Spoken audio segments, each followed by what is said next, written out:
So let's pray. Father, we thank you for this day, and we just ask on behalf of Ray that you would heal him, strengthen him, encourage him, help him to not be alarmed, but to take a tight hold on the fact that you're the good shepherd who protects the sheep. And I ask this morning that you would illuminate our path from your word. And I pray this in Jesus' name. Amen. Turn to the book of Joshua. Joshua chapter 1. And in our continuing look at people in the Bible and their prayer life, we're going to look at Joshua in about 4 different situations where God was speaking to him and he was speaking to God. And let's start off with Joshua chapter 1, and we're going to read verses 1 through 9. After the death of Moses, the Lord's servant, the Lord spoke to Joshua, son of Nun, Moses' assistant. He said, Moses, my servant, is dead. Therefore, the time has come for you to lead these people, the Israelites, across the Jordan River into the land I'm giving them. I promise you what I promised Moses. Wherever you set foot, you will be on land I've given you, from the Negev wilderness in the south to the Lebanon mountains in the north, from the Euphrates River in the east to the Mediterranean Sea in the west, including all the land of the Hittites. No one will be able to stand against you as long as you live. I will be with you as I was with Moses. I will not fail you or abandon you.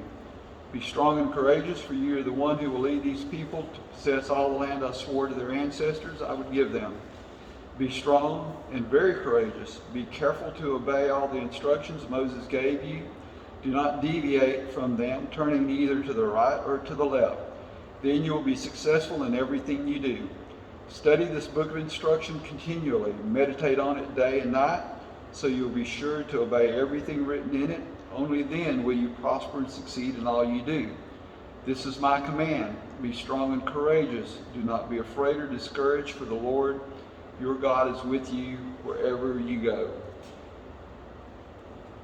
Like I've said before, when we're looking at characters in the Bible and trying to glean wisdom that we can apply from their lives, one of the very first things we've got to do is to see their situation the way they saw it.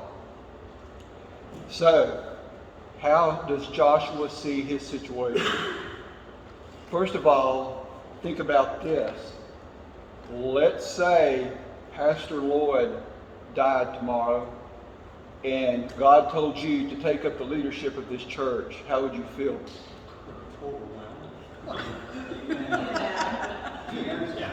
Most of us would not say, A-OK, I'm ready to go. We would probably be a little bit anxious, a little bit scared. The problem here with Joshua is this. We know the end of the movie, but he doesn't. What does he know? He knows this man that I've been following for 40 years just keeled over. Okay? And it's interesting because God has to state the obvious sometimes to get our attention.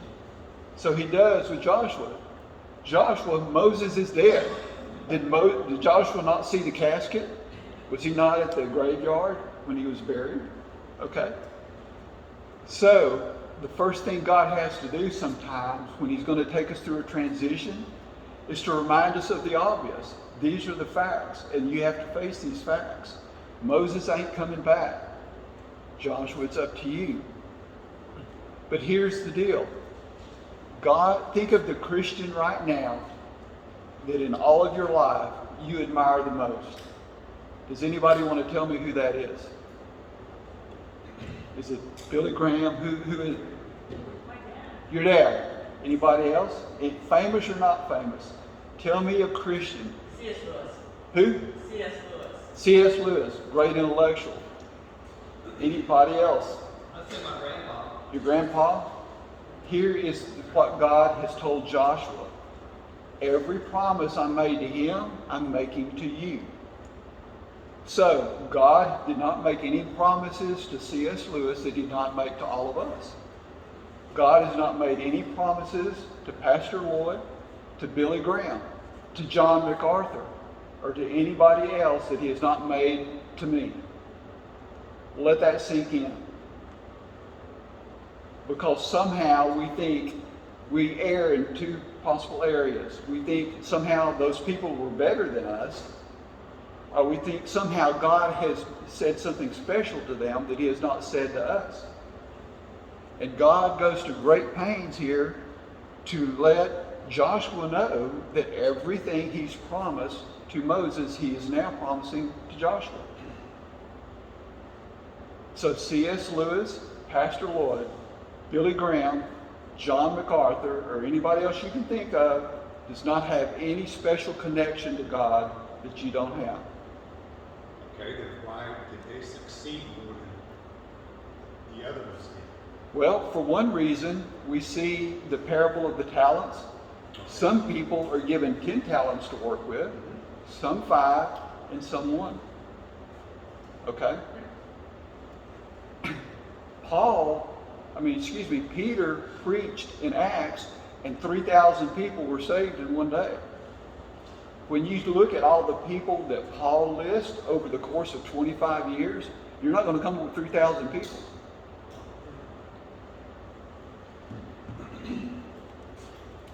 So, Joshua has the same promises that Moses has, okay? Well, let's look at verse 7. Okay, yes.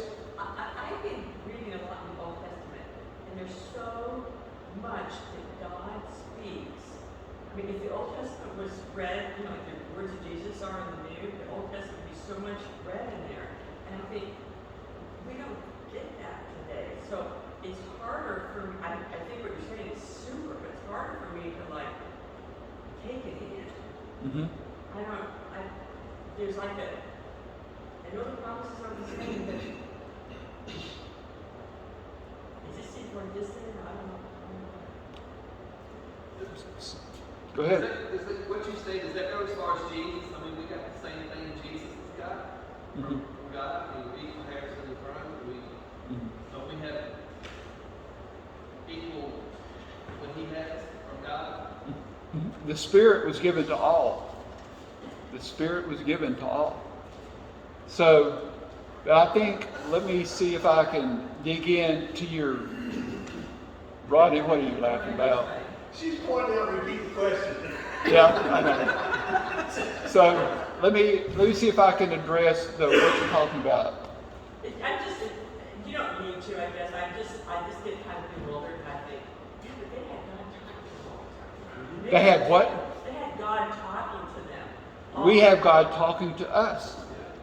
Okay? We have God talking to us. In fact, the New Testament goes to great pains to try to explain that the Spirit talks to us and through us.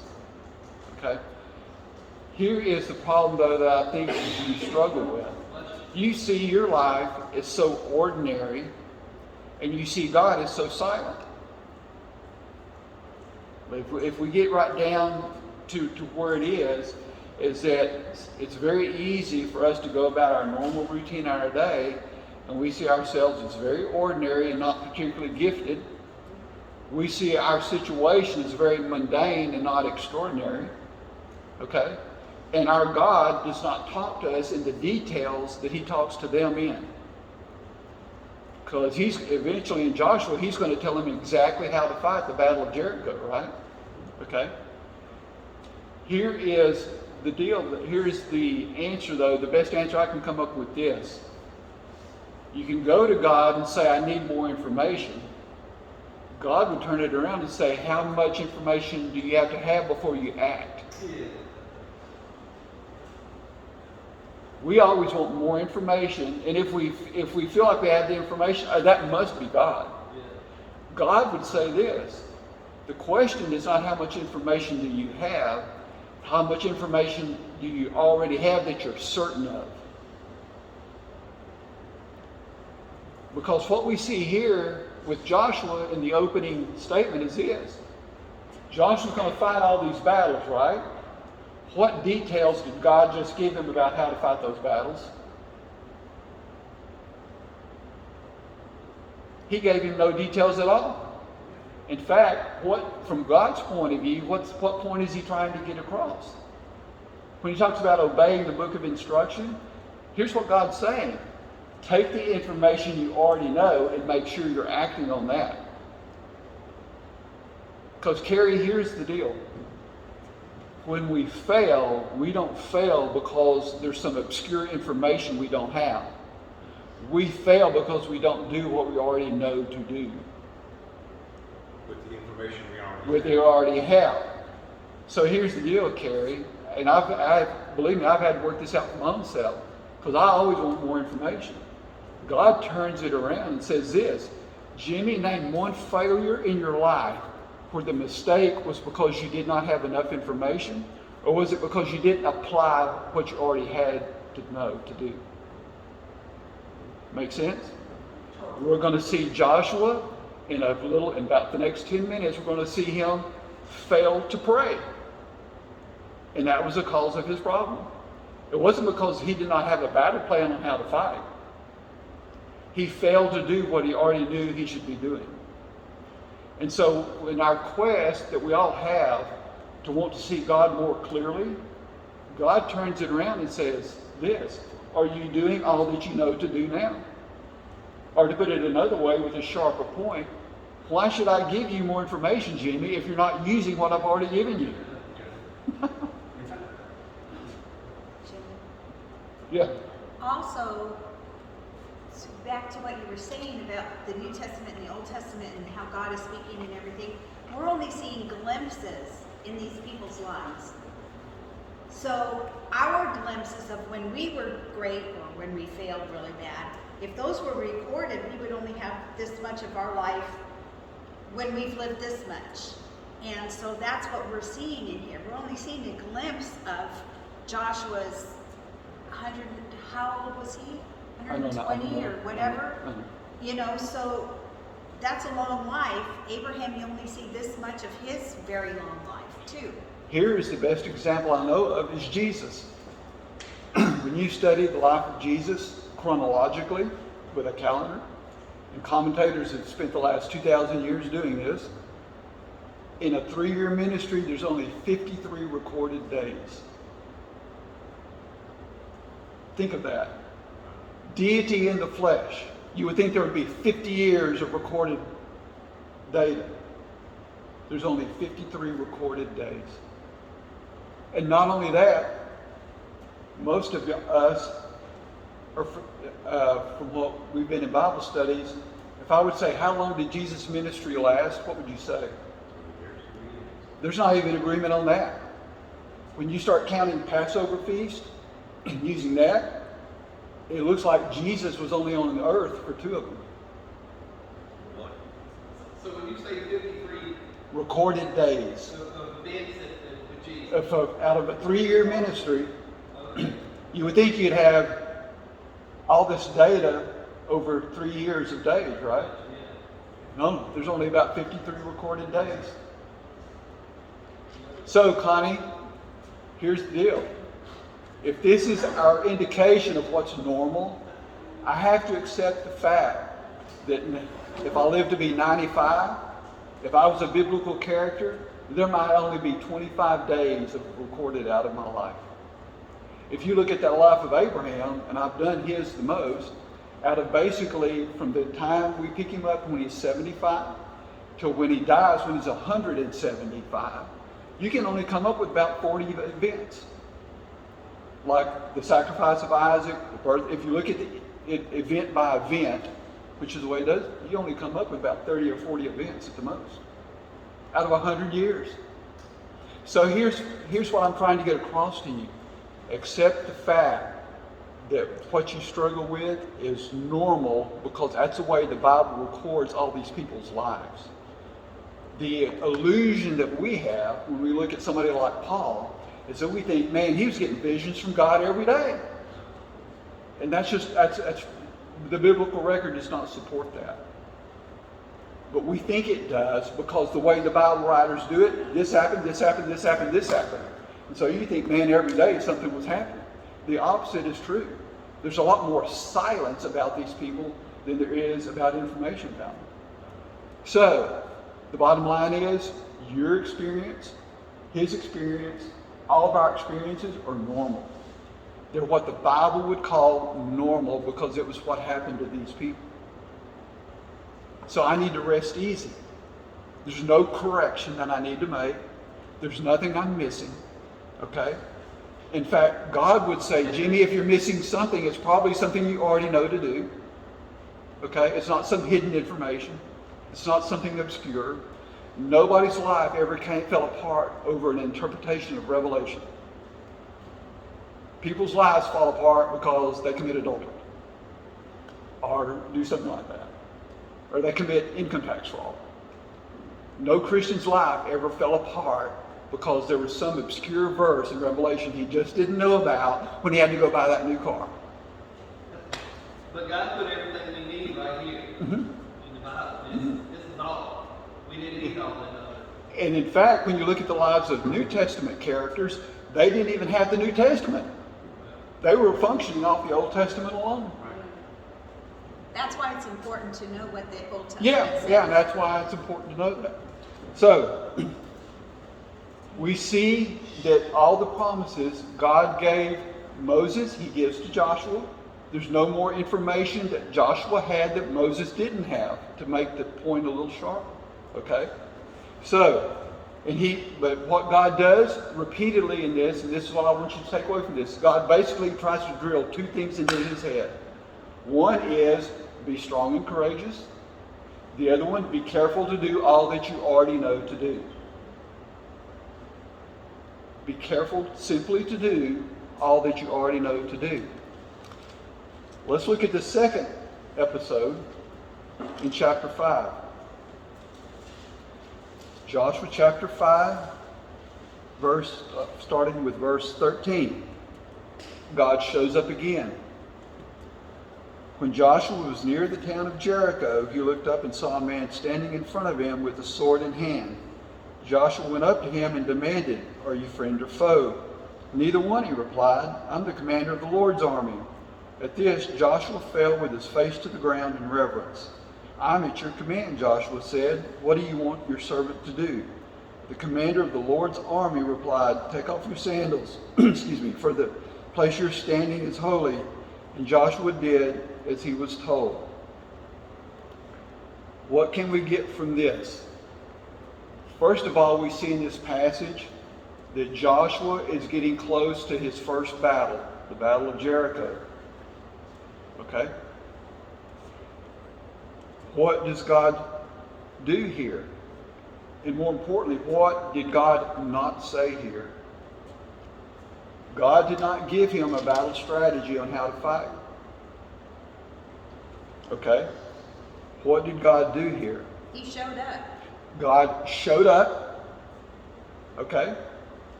God showed up, first of all. But the most important thing here is Joshua, like any general, think of a battlefield situation. Let's say it's nighttime, and these two opposing forces are in combat, and two men meet up with each other in the dark. A lot of times what you read in military history is that there will be a password to identify a friend or a foe. That way you know that regardless of what the uniform this guy's wearing, if he knows the password, you know he's your friend. If he doesn't, then you know you need to pull the trigger on him, right? So that's kind of the context here. Joshua sees this guy, okay? And he says, "Are you friend or foe?" And the Lord says, "Neither." He says, "No." What's he trying to say here? Joshua basically saying, are you on my side or are you on somebody else's side? God says, I'm on my side. It reminds me of the story from Tony Evans when he had this married couple come into his office. They presented all their conflicts before him and they said, "Okay, Pastor, Who's right? Me or him? Whose side are you on? Him or her? And Tony Evans said this: Jesus did not come to take sides, he came to take over. And that's the point here with Joshua. Joshua, the typical thing for us is when we're involved in some kind of conflict, we think of who's right, who's wrong, and da-da-da-da-da. God says, I want to take over the conflict, not take sides in the conflict. What else do we see here? God shows up with a sword in hand. What does that mean? We have a lot of names for the Lord throughout the Bible, right? Jesus said, I'm the good shepherd. He said, I'm the door. John talks about him as the light. Okay? And there are a lot of other names for him. Jehovah. Okay? What's important here is that what? Joshua had a battle to fight, and what he needed was warriors. Joshua was not looking for shepherds. You don't win a lot of battles with a shepherd's staff. You win a lot more if you have a sword or a spear. God shows up to be what we need him to be when we need him to be that. You need money, God shows up as a banker. You need healing, God shows up as a doctor. God shows up in your life to be what you need him to be. That's the good news. But he also shows up as the commander. What do I mean by that? He wants to be what he wants to be in your battle. We want him to be what we want him to be in our battle.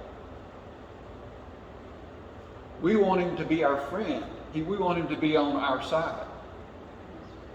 Right? He shows up to be the commander-in-chief, not just to be a second lieutenant. He shows up to run the show, not just to be a participant, not just to be the friend. He's not the foe, but he's not the friend. He's the commander. And so that's what he's trying to get across to Joshua here. And Joshua gets the message. He falls with his face to the ground. What does that mean? It's a gesture of humility. It's a gesture of subservience. Joshua gets the message. Do you remember when God showed up at the burning bush, what Moses did with God? Basically spent a lot of time arguing with him, right? Basically spent a lot of time trying to avoid the mission, right? Joshua, to his credit, falls with his face to the ground, and unlike Moses at the burning bush, says, "What do you want me to do?"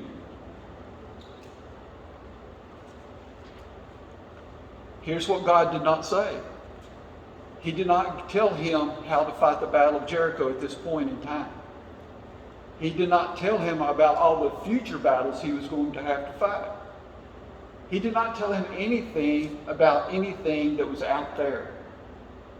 He told him to do one thing. Take off your sandals. You're on holy ground. What's the point of all of that? Joshua, before I tell you what you need to do, you need to have the right relationship with me. Before I tell you what I want you to do, I need you to know that this is a relationship that you need to have with me. In other words, Joshua, I'm not friend, I'm not foe, I'm commander. Okay? And before you approach me and want me to be your friend, take off those dirty sandals. You will not bring your dirty crap into my presence. And that's all God said, and then he left. No more details, no more information, no more plan A, B, and C. That we know of. That we know of, that was recorded. That was recorded. That was recorded. So, here's though the deal is, if I was about to fight the Battle of Jericho, okay, let's picture what that looked like. Walled cities, And not just a wall this thick, but walls so wide you could drive multiple chariots abreast around them. Okay?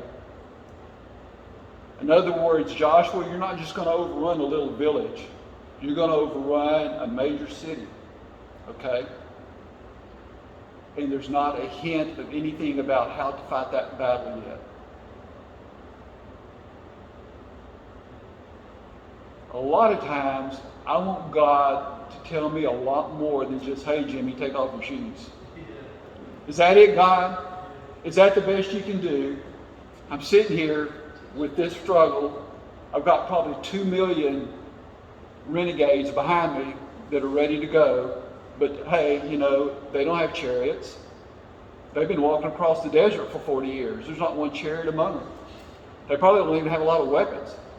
Right? They didn't do battle at that point. That was their first battle. That was their first recorded battle. Okay. Okay. So let's look at it the way Joshua looked at it. He doesn't have a lot of great resources to do what God is going to ask him to do. And all the things he would want God to do, or I would want God to do, all God says is, take off your dirty sandals. You need to know who you're talking to. If you know that you're dealing with the commander-in-chief, you don't need to know anything else. If you know that you're dealing with the sovereign God, you don't need to know all those details you really would like to know. All you need to worry about is what is your relationship to the commander-in-chief, not how to fight the battle. In other words, if I'm in the military and I'm just a private, I don't have to figure out strategy. That's the general's job. I don't have to make sure I have enough bullets. That's the general's job, to make sure I have the equipment I need. All I need to realize is that I follow what the general tells me to do, whatever that is. So, they get that straight. God disappears, okay? And then we're not going to go into it because I know y'all know the story. They marched around Jericho for, I think, 7 days. And they blew a bunch of horns, which is not the way I would try to break down a brick wall that was 30 feet thick, but it seemed to work for them. Okay? And so y'all know how this all turned out. Well, what's the lesson in it for us? God shows up only when the battle needs to be fought, not before then. And God says, if you're related to me correctly, then everything else will take care of itself. And you know, if we Christians would get a hold of that right there, it'd be a whole lot less heartburn, heartaches, heart attacks, a lot less stress in our lives. We can just grasp that right there. We stumble over the simple things while we're looking for the complicated answers. Trust. We stumble over the simple things while we're looking for the complicated answers. Jimmy. So when you say God showed up, does that mean he would? Because the Israelites had the Ark of the Covenant that they always took out ahead of them. And so as long as they had the Ark of the Covenant out there in front of them, then God was there. But they always had that Ark of the Covenant, you know, even when they weren't in battle. So. Well, the Ark of the Covenant symbolized the presence of God, right? But it wasn't the presence of God. It symbolized the presence of God, but it wasn't the presence of God. God didn't indwell in the Ark of the Covenant. God, in fact, God, where was God? The pillar of cloud. Right. So the Ark symbolizes the presence of God, just like this symbolizes a very special relationship. Right. Okay. But God wasn't confined to the Ark of the Covenant. Right. Okay. Yeah, he was not. And the Ark of the Covenant didn't really have any supernatural power. No, it was a symbol. It was a symbol. It was a symbol. But when, Touch it, you die. So they say. well, yeah, if you touch it or look into it, that was a commandment. Right. It was a commandment. So he could have made a commandment on anything that you needed to do. And if you broke that commandment, there was death. Yeah. Just like the priests were the only ones that were supposed to do the sacrifices and Right. put the incense before Right. God. And if they go in there and they hadn't done their ritual cleansing, Right. God killed them. Yeah. So there's rules that God put forth that you had to do. And that's why the ark seemed like it was this woo thing when it really isn't. No, there was no magic in it, you know. And like she said, when you look at this as far as this, for instance, they already had the Ten Commandments. In other words, for instance, adultery was punishable by stoning. So God had already set up the rules to be followed, okay? But the ark was just a symbol. And God was, he set up what you need to do about that, to realize that there are things that are holy in front of God, and that we need to reverence those things that are holy. And that was going to be placed into the Holy of Holies that was excluded from anyone.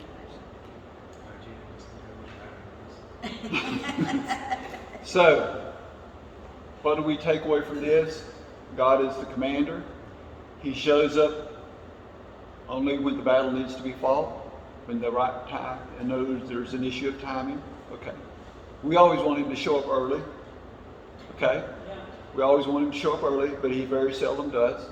But on the other hand, he's never late. Okay. So there's all that here, and Joshua has to absorb all that. So let's read about his failure. But turn to chapter 9.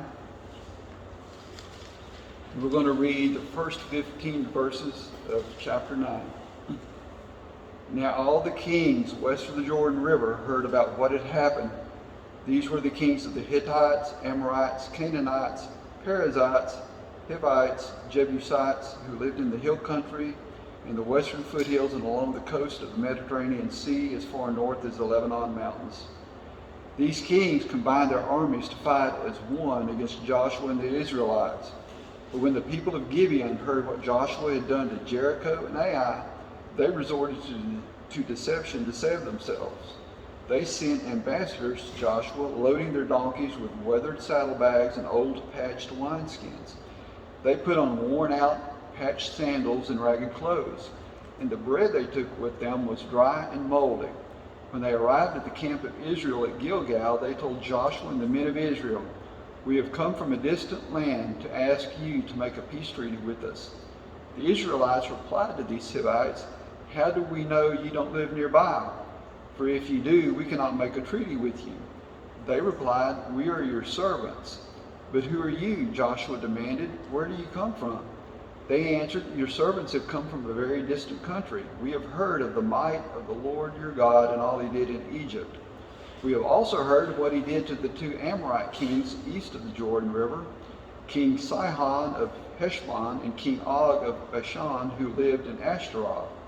So our elders and all our people instructed us, take supplies for a long journey. Go meet with the people of Israel and tell them, we are your servants. Please make a treaty with us.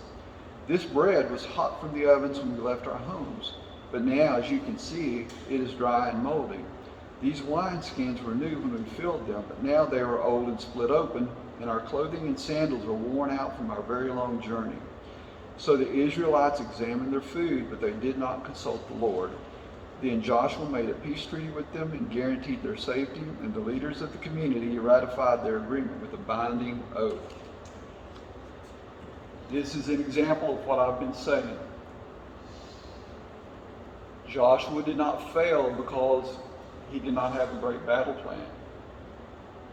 He did not fail due to lack of information.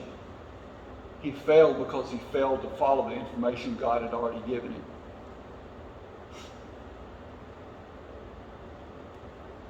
What's so interesting here is how quickly any of us can change.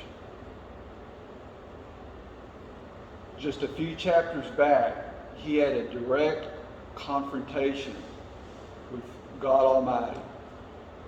Okay? Just a few chapters back, fact, God repeatedly told him in chapter 1, just be careful to follow the instructions you have. And here we get to this point when he failed in the most basic point of all. But let's dig into this a little deeper. I personally am what you would call a very analytical person. I'm big into data and facts. Like Jesus only had 53 recorded days. I'm sure that was news to most of you, okay? I'm that kind of guy. When I look at a decision to be made, like when I had my deal with prostate cancer, I got on this little magic device where you have the information of the world. I started looking at doctors and hospitals and all of that, trying to figure out, who to go to, okay?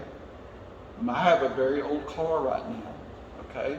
And just this last week, Robin and I went out looking at new cars because we know eventually our jalopy's going to bite the dust. We're going to have to do something. I'm researching interest rates, looking at car reviews on the internet. I'm a data kind of guy, okay? This failure right here is exactly the kind of one that I could make. Why? Because when you look at it, what you see in the story is these people had all these facts that they put that Joshua could see with his own two eyeballs, okay? And we all know that seeing is believing, right? Especially in the internet world of scams. You can believe everything you read, right? So, Joshua had all this facts and all this data that led him to a very simple conclusion, right? He used that information to make his decision. He did not pray. Here is what I've had to come to realize for myself. Go ahead and gather your data, Jimmy. But is it really going to take a lot of extra time to pray for 3 minutes? Is God asking you too much to pray? I mean, you can sit on your couch in the reclining position and pray, Jimmy. Okay? It's not hard. So why don't we do it? Why didn't Elijah pray when he was scared for his life? Why didn't Abraham pray when he was scared for his life? Why do we not do it? When the facts are the strongest and the emotions are the most intense is usually when we least are inclined to pray. When the facts are the strongest and the most obvious and the emotions are the most intense, anxiety, fear, depression, loneliness, sometimes we are the least inclined to pray for that.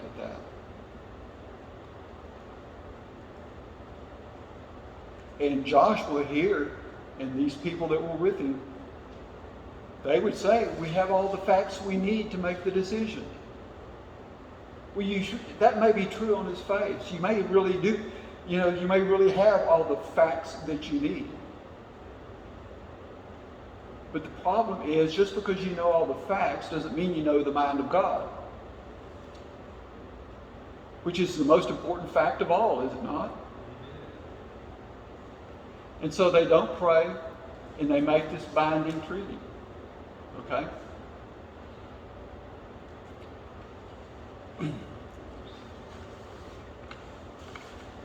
Be careful.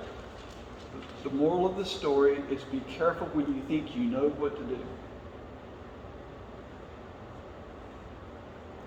Be careful when you think you know what to do.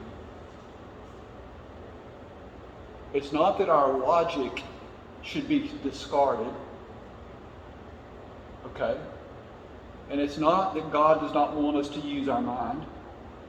God gave us a brain, He wants us to use it, okay? It's that you never stop with that. You can start with that, but you never stop with that. You can start with the facts. You can start with your analysis, but you just should never stop with that. And so they entered this binding oath, and eventually it all becomes clear, okay, what they do. But here, in the next episode, we're going to see what I call the mercy of God. We're going to see how God takes a mistake, and this is really the best part of this whole morning. We're going to see how their mistake, when they did pray about it, God did one of the biggest miracles in all of the Bible. Turn to chapter 10. Okay? And let's start with verse 6. So keep in mind, they failed to pray before they made a treaty with the Gibeonites. Okay? Keep that in mind. Now, verse 6, the men of Gibeon quickly sent messengers to Joshua at his camp in Gilgal. Do not abandon your servants now, they pleaded. Come at once. Save us. Help us. For all the Amorite kings who lived in the hill country have joined forces to attack us. So Joshua and his entire army, including his best warriors, left Gilgal and set out for Gibeon. Do not be afraid of them, the Lord said to Joshua, for I have given you victory over them. Not a single one of them will be able to stand up to you. Joshua traveled all night from Gilgal and took the Amorite armies by surprise. The Lord threw them into a panic, and the Israelites slaughtered great numbers of them at Gibeon. Then the Israelites chased the enemy along the road to Beth Horon, killing them all along the way to Azekah and Makkedah. As the Amorites retreated down the road from Beth Horon, the Lord destroyed them with a terrible hailstorm from heaven that continued until they reached Azekah. The hail killed more of the enemy than all the Israelites killed with the sword. On the day the Lord gave the Israelites victory over the Amorites, Joshua prayed to the Lord in front of all the people of Israel. He said, let the sun stand still over Gibeon and the moon over the valley of Ajalon. So the sun stood still and the moon stayed in place until the nation of Israel had defeated its enemies. So Joshua makes a treaty with the Gibeonites that he never should have because he failed to pray. Now, what happened is the chickens have come home to roost. They made a treaty, and now the Gibeonites need help, and they go to Joshua, and Joshua's obligated to help them. So Joshua musters his people, and they fight this battle that I just read about. But here's what we see in this battle. Joshua prayed for daylight. Okay? And God granted him that. Well, let's look at that the way we would look at that. You fail because you failed to pray. You get into a situation now where you have an obligation. Now you have to risk your own neck to fulfill the obligation. Joshua had to go to battle, right? But God, instead of looking at Joshua and saying, look, bud, you remember when you failed to pray to deal with these people? You're on your own.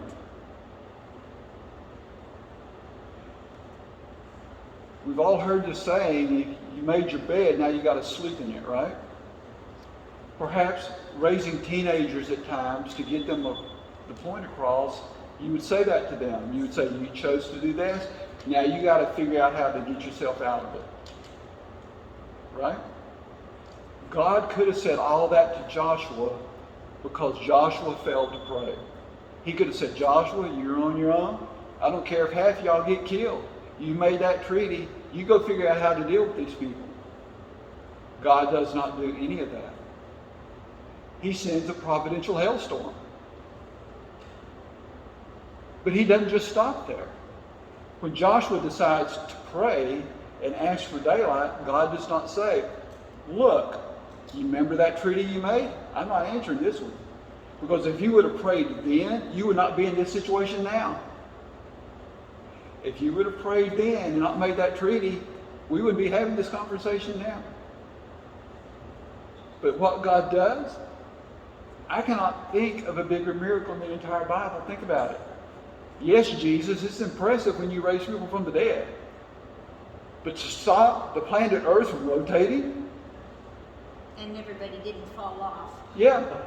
That to me makes raising Lazarus look like pocket change. Think about that. I'm a lot more impressed with this one than I am with Lazarus. But what makes this so great is the backdrop where God was not obligated to do anything due to Joshua's mistake. What's the point? Just because you fail to pray about this situation here, and it creates this situation here, doesn't mean God in His mercy will not answer your prayers dealing with the mess that you created. God in His mercy will not fail to answer your prayers no matter how you got into the mess you got into. Is that not great news? That's grace and mercy all put together. Yes. Yes.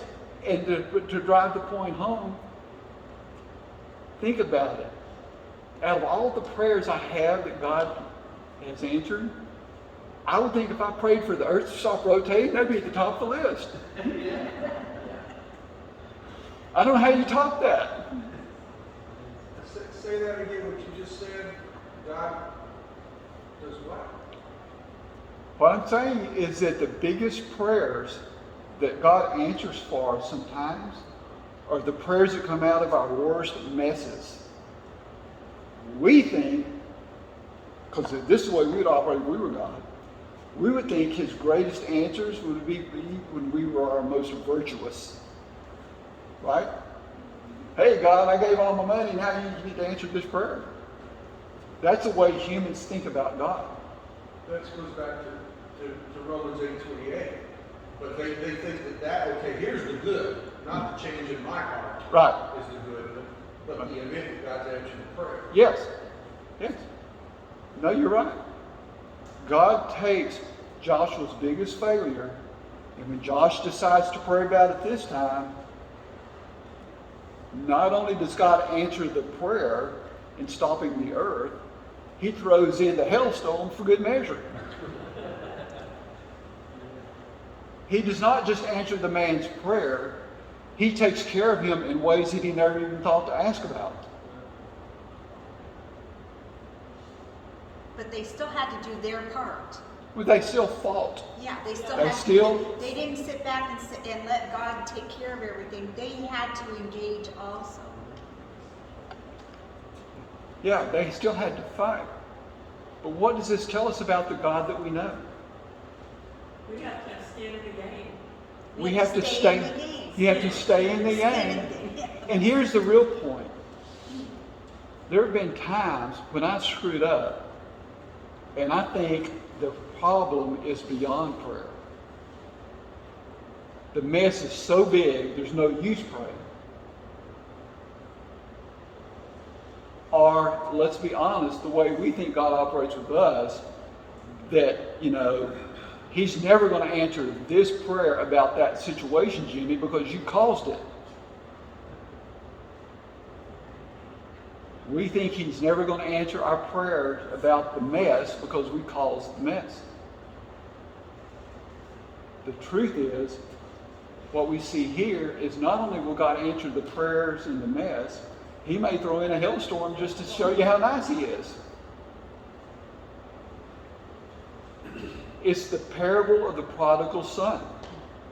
When he came back, the father didn't say, "Glad to have you back, go feed the cows." He said, "No, we're going to have a feast. I'm going to empty my pockets to show you how glad I am that you came back." And that's what He does with Joshua. It would have been easy for Joshua to think, when that treaty with the Gibeonites came up, if I would have been Joshua, I would have gotten so depressed over my failure, I would have handed in my general's badge. I would have said, "Well, party's over.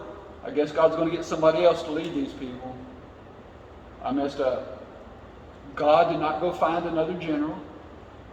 He stuck with Joshua. And He answered out of all the battles that Joshua fought. Jericho was impressive. But nothing beats stopping the earth from rotating.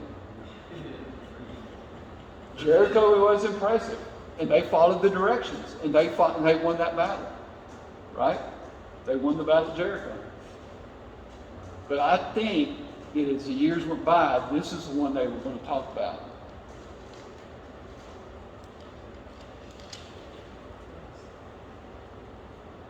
And to me, that's great news. It's never too late to pray about your biggest mess. Because you really never know what God will do with it till you hand it to Him.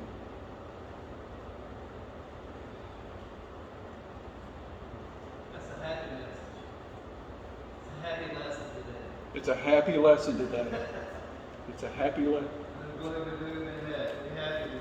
Let's look about failures to pray and how God responds.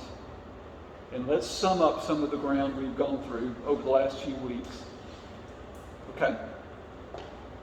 When Elijah failed to pray, God met him in the cave. Right? Talked him out of the cave. When Abraham and his son Isaac failed to pray because they thought they were going to lose their lives, Abraham walked away with more resources than when he went in. When you read the story, if you remember, the king gave him all this stuff and said, "Take your wife and get out." Okay? Did Abraham deserve that? No. Okay. And what we see here with Joshua, what does God do when Joshua decides to pray about his biggest mess? Okay? God says, "Okay, I'll help you with that."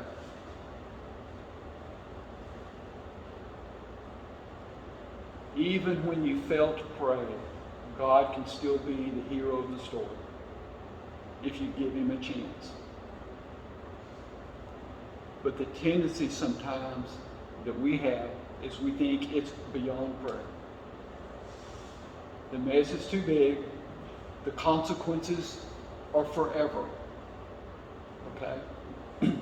Well, this treaty that they made with the Gibeonites didn't go away. It didn't go away. But God still providentially worked in it for Joshua's good. And the Gibeonites' good. Because they came to him looking for help here, right? So God was merciful to Joshua. God was merciful to the Gibeonites. And it all starts because Joshua was willing to pray in that battle.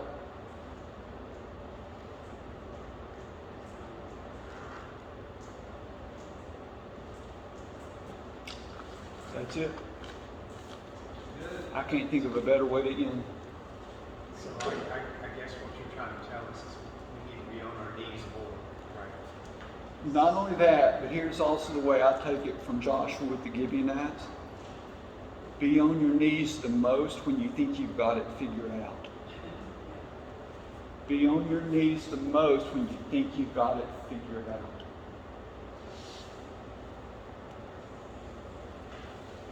Go ahead.